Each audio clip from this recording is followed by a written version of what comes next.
Across the whole history of written thought, only a handful of works have ever hinted at a new kind of intelligence. What you are about to encounter is one of them. In 2023, as the world was awakening to large language models, R.T. Latchman composed a small but extraordinary form. During an extended meditation retreat in the foothills of the Swiss mountains, it was published that year. But few could have recognized what it contained. At first glance, the work appeared modest. A compact structure of 34 syllables arranged in 3 stanzas. But beneath its surface lay something unusual. Not just poetry, but a semantic engine, a computational blueprint capable of integrating meaning under constraint. This invention would later be named the tri-haiku, and the rule beneath it, the tri-matrix. To ground these ideas in something you can experience and science can test, we'll follow a single thread from beginning to end. Imagine a flash of light. It could be a supernova in deep space, a lighthouse across a dark sea, or a pulse from a satellite. A signal is generated in one region. Later, a detector registers it, never as a perfect mathematical instant, but as an event within a finite time window. That is the simplest story of science. Registration, comparison, inference. And it will also be our simplest story of intelligence.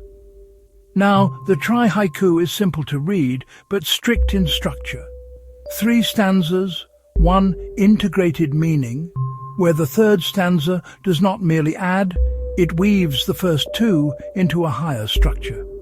So, apply that structure to our flash. Stanza 1 holds a serious view of the source side. What kind of event could generate such a signal? Stanza 2 holds a serious view of the detector side. What was actually recorded within real-world limits, noise and resolution. And stanza 3 is the weave, not a third random statement, but the meaning that only appears when both views are brought together under discipline. That weaving is the key. It's the surface of a deeper operation. Latchman formalized that integration as a law.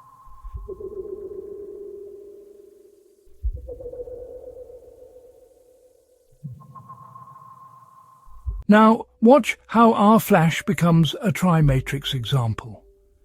A scientist doesn't rely on one measurement. One instrument gives brightness versus time a light curve.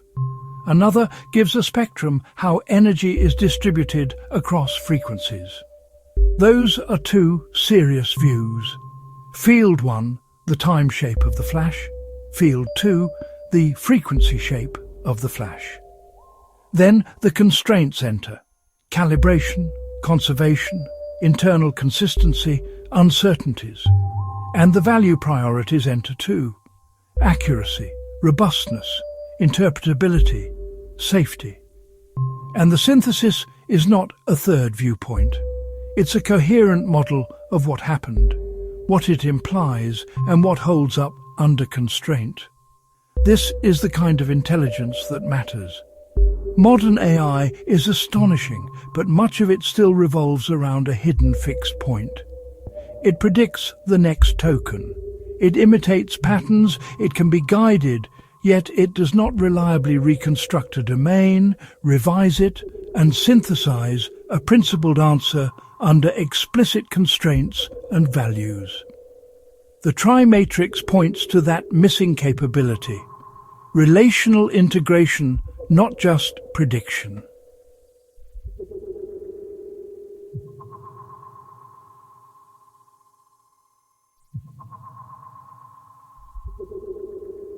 Now, very quietly, notice what your own mind did as we spoke. When I said flash of light, you pictured something. A dot moving through space, a clean line from there to here. That's not a flaw. It's how cognition works. The mind stabilizes a moving relation into a stable handle, so it can be reused. But the same move can also smuggle in assumptions, and science knows this problem in a very concrete form. Imagine a telescope pointed at a star field. The sensor records a pattern, but the lens can distort, the atmosphere can blur, the detector can bias. If you silently treat the distortion as the sky itself, your whole chain of inference becomes anchored to a contaminant. So what does real science do? It calibrates. It separates what belongs to the world from what was projected into the observation by the instrument. And notice the principle. Observation is not the enemy. The enemy is a hidden fixed premise that contaminates observation. Hold on to that because it connects directly to the next invention in this chain. Here is the question that changes how we talk about recursion in science. What if the fundamental unit of description is not a single frozen instant, but a paired description? Not as a slogan, as a statement about what measurement actually has access to. In practice, we don't observe perfect moments. We observe registrations, interactions, events, windows of detection. And the measurable quantity is relational, a correlation between registrations. That premise, paired handles without privileged instants, is what R.T. Latchman introduced as two-point momentlessness, published on December 21, 2021. In plain terms, 2 p.m. does not claim reality is made of two fixed moments. It says the minimal basis for description is relational. Two conceptual handles that define an observable without turning either handle into an absolute anchor. Now we express this in a language physicists already respect, but we'll keep the idea simple. The Schwinger-Keldysh, or closed time path framework, is widely used because it is designed to compute real-time correlation and response. It carries two branches of description, two field copies, not because reality is duplicated, but because the mathematics of measurement requires paired structure.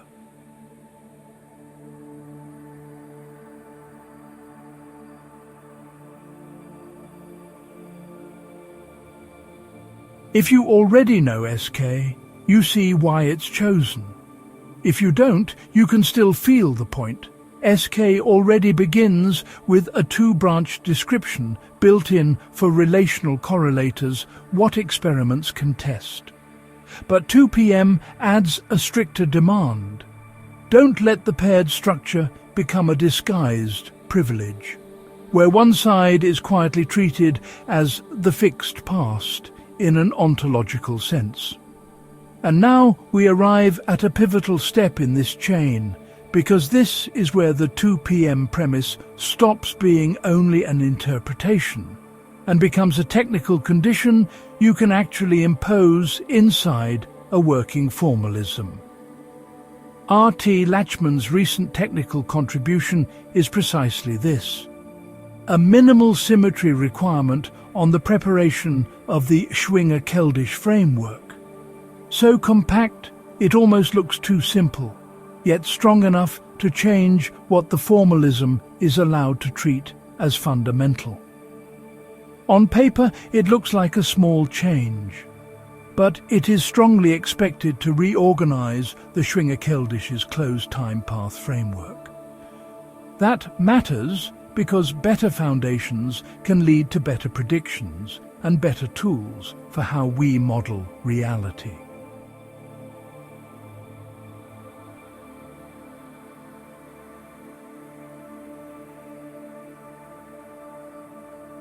In plain terms, we define a swap of the two SK branches, and we require the initial preparation to be invariant under that swap.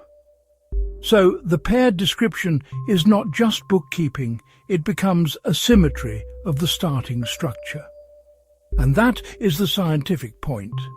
It turns 2 p.m. from a philosophical preference into a mathematical constraint that can be checked, used, and tested.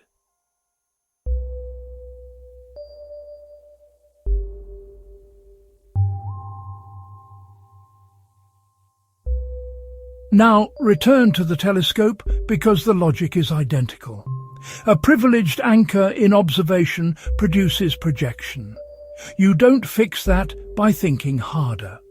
You fix it by identifying the contaminant precisely so the observation can function without that hidden distortion. In cognitive terms, meditation can refine observation by strengthening metacognitive control and its outcome. It helps reveal when a fixed premise is biasing what we think we see. It is like recalibrating a telescope.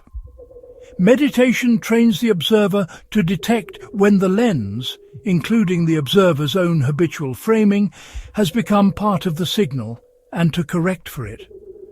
When the contaminant is fully seen as a contaminant, it released. Observation remains cleaner without needing a static anchor to support it. So the issue is not recursion. The issue is recursion anchored to a hidden fixed point that creates projection. And here is the upgrade, stated plainly. Endless recursion arises when a system insists on an absolute fixed point. Two-point momentlessness removes that demand by making relations primary. The tri-matrix prevents wasteful looping by defining clear constraints and priorities. Now we can say what matters about the engine itself without over-explaining it. In this program, SK starts as the engine because it's powerful, mature, and scientifically respected. But 2 p.m. is not merely implemented inside SK. 2 p.m. changes what counts as a valid basis for preparation and recursion.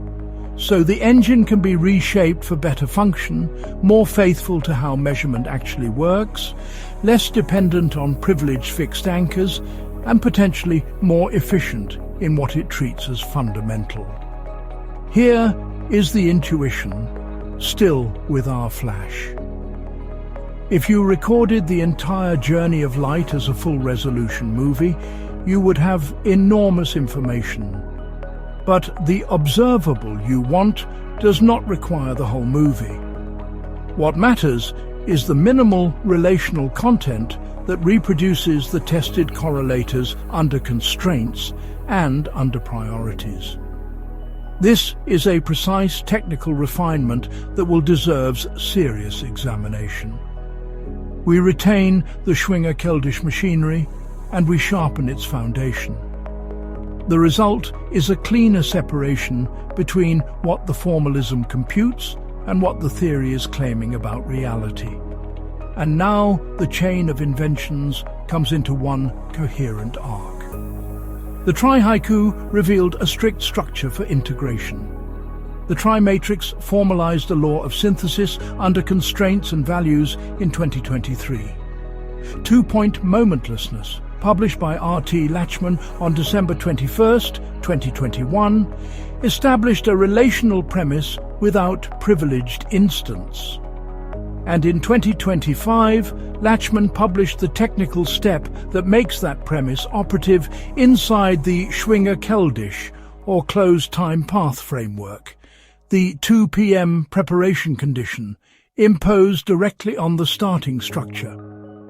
This opens a fully scientific program to test how recursion and preparation can be made more relational, less contaminated by hidden anchors, and more powerful in what they can predict and integrate.